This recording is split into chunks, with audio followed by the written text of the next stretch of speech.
ഇമ്മ ഇങ്ങോട്ട് നോക്കി ഞാൻ മുടി വെട്ടിയത് എങ്ങനെയുണ്ട് കാണാന്? നല്ല രസല്ലേ? ഇന്റെ പടച്ചോനെ, എന്താ എന്റെ മുടിയുടെ സൈഡിലേ എലി കറണ്ടോ? അന്റെ ബാക്കിൽ എന്താ കോഴിവാല് തൂങ്ങിക്കണ്?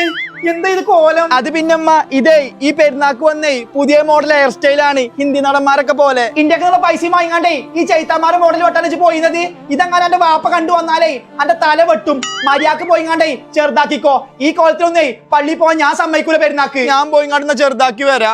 എന്നാ എളുപ്പം പോയിങ്ങാണ്ട് മുടി ചെറുതാക്കി വായോ. കുറച്ചു സമയത്തിന് ശേഷം ഇമ്മ ഇപ്പന്റെ മുടി കാണാനേ എങ്ങനെയുണ്ട്? മാഷാ അല്ലാ, എന്ത് രസാണ് മാഞ്ഞുകുട്ടിനെ കാണാന്. ഇപ്പന്റെ മുഖത്ത് ഒരു ഈമാണ്ടി. ഇങ്ങനെയാണ് മുടി വെട്ടേണ്ടത്. ഇനി എനിക്കേ ധൈര്യത്തോടെ പള്ളി പോവാ, ആരും ഒന്നും പറയില്ല. മുടിയേ ഒന്നും കൂടി ചെറുതാക്കായിരുന്നു, എന്നാലേ കുറച്ചും കൂടി ഭംഗി ഉണ്ടായിരുന്നു. ഇനി ഞങ്ങൾക്കേ ഒരക്കെ ചെറുതാക്കണത് ഇന്നെ കൊണ്ട് വെറുതെ പറയിപ്പിച്ചാ നിക്കണ്ടോ? അല്ല പിന്നെ